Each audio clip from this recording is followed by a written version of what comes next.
she's 9 years old and she's missing an eye. So she will probably maybe lose her other eye to cancer. And if she does, we're teaching her voice commands so that she'll be able to still live and have a good life if we teach her voice commands. So that's Venus right there with one eye. And she has one white sock. And the other ones are brown or black. Wait, what are yours? So their names, the one with the blue collar is Storm. The other one is Shadow. And the little one that we couldn't get a halter on because he's still a little wild is Nomad. Nomad.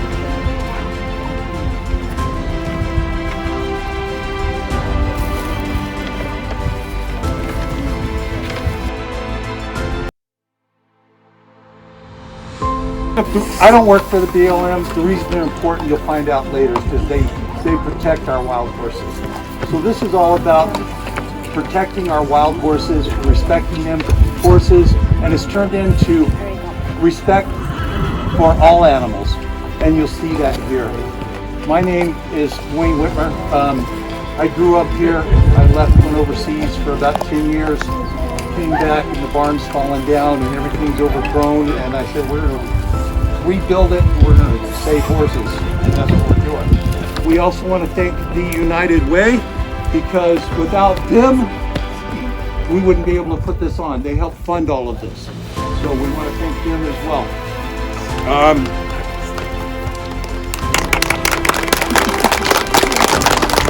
I want to say that we're an advocate for animals, an advocate for all life.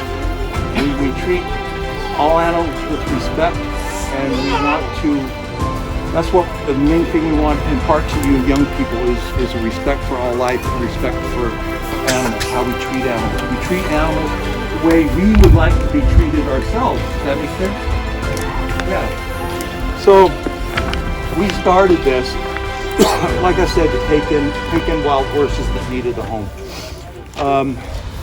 You know, horses that people get tired of the horses or they can't handle them, and they go off and bad things happen to them. We wanted to give them a home. Since we've started this, we have 28 horses now, 10 donkeys. We have 4 horses with broken legs or fractured legs that we take care of. We have a horse with one eye. We just got in, and I'm really excited about this, and you'll meet them. There's 3 yearlings, Mustangs, that the BLM just rounded up not too long ago. They're freshly branded. They all have crooked legs. So they've all got some kind of disabilities, and they wanted them to go somewhere where they'd be taken care of, where they could all stay together. And I'm really excited that they chose us to take care of these guys. It just really touched my heart. So we picked those up last Sunday. So they're here. I'm putting together a team of young people who want to volunteer to help take care of them, to teach them to lead, to guide them. They can never be ridden. I think Heather's going to be part of that team, and probably Casey's going to be part of that team. We've also got Ella. She's a little, not even a year old yet. She's out over here. Her mother was hit by a truck in Vilas. Lynn actually got the call from a member of the Vilas Tribal Council. Said there's a horse that's been hit by a car, has a broken leg, a missing part of its hoof, infection in the side. We don't know what to do. People just want to shoot her, and she has a baby. It took us 3 trips to Vilas to get her, and we finally got her, and she's here. We've got the infections gone. She still walks with a limp. She's missing part of her hoof. We give her supplements, and she's rebuilding that hoof. And she's got her baby. So I said, we're not going to split them up. We're going to take care of them. She's here. They also called about a pig that was being attacked by dogs. Boris out there. We went to Vilas and we picked Boris up, and he's got all mangled ears. We've got several pigs that have been attacked by dogs. So it's kind of rolled into all animals. We take care of all animals. So that's what it's all about. We're a 501c3 nonprofit. Those 2 stacks of hay right there cost $2,500. right now. So, I mean, it takes a lot to run this. We appreciate what the United Way does for us. We also rely on donations. So anything, Soraya selling a few things for donations, sodas for $1, chips for $1, and all that goes to buy hay. I also teach concealed weapons and personal defense classes. I don't know what that was from. And all that goes to for buying hay to feed all these guys. We got to take care of them.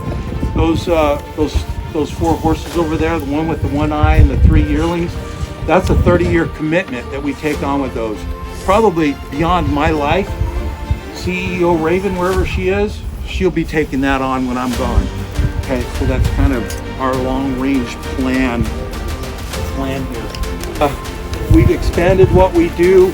We have kids that come out that have depression issues. We have people that come out that have PTSD issues, and just spend time with the horses. Studies have shown that just 3 minutes of petting an animal, just intense petting an animal, releases oxytocin, into your body. It makes you feel good, and it does. It works, especially horses. Horses are especially attuned to our senses. Horse haven. How many of you little kids can tell me what haven means? A safe place. A safe place. A safe place or a sanctuary. Okay, so we're a sanctuary and we're a rescue. Other things, some of our projects we're going to do is the barn project. I came back, been about for 10 years, barn's falling down, we got to rebuild the barn. This is going to be our classroom. When it's raining out here or storming, we still got to have class. This is going to be our classroom in the barn. Wheelchair paths. We have a little girl that comes out in a wheelchair every week. Allison brings her out. We get her around, but we need wheelchair paths, I've decided. So we're going to put big hard packed wheelchair paths. So if anybody wants to volunteer to help us when we get that project going, awesome. We need help with that because we want wheelchair. We want everybody to be accessible out here to connect with animals. So Dwayne, when you have projects like that, how do volunteers know when and where to go? You guys will all be put on my mailing list, provided. In 2012, we're still in the United States, we're coming along on laws for animal welfare. The Animal Welfare Act was passed in 1966. In 2012, a group of scientists came together and came up with the Cambridge Declaration of Consciousness, which basically says animals are sentient beings. They can all feel. What does sentient mean?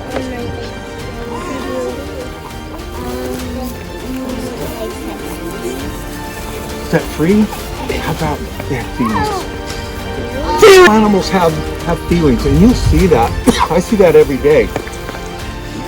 Some of these animals, they have their best friends. They have ones that they just tolerate. But they have feelings. They get happy, they get sad, they get glad. And I'm going to go around with the older group, and we're going to talk about animal feelings a lot more. The other ones, one of the things that we do when kids come out is we'll hug Sidewinder over there. We'll hug him and we'll put our head up to him so that we can feel his heart and feel him breathing, and he can feel your heart from 4 feet away. We try to give these animals their choice. We believe that they have a choice in what they want to do. It's like Sidewinder Odin over here. We call him Sidewinder Odin. He was gifted to me from the Black Hills Wild Horse Sanctuary, and they brought him down for me as a therapy horse.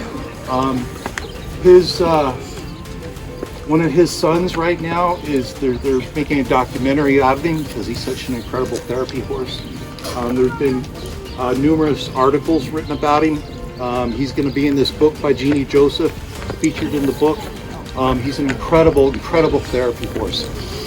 But if he doesn't want to work that day, and yes, it's their job, they eat, so they have to work. If he's not feeling too well, he'll let us know. He let Lynn know the other day he wasn't feeling it, and we'll swap him out with another horse. Because we've got many others that we can pick from that can work with kids or be petted and whatnot. he'll let us know if he's not feeling it. He's usually feeling it. Same thing with Charlotte, the reading donkey. If she's not feeling it, we switch to another one. We try to give them their choice. We don't use force on any of them. Has anyone seen My Octopus Teacher? It's on Netflix. Seen My Octopus Teacher? Yeah, I cried when I watched that. All of you go home and watch My Octopus Teacher. Okay? And you will see that even octopuses have hearts and feelings. Okay?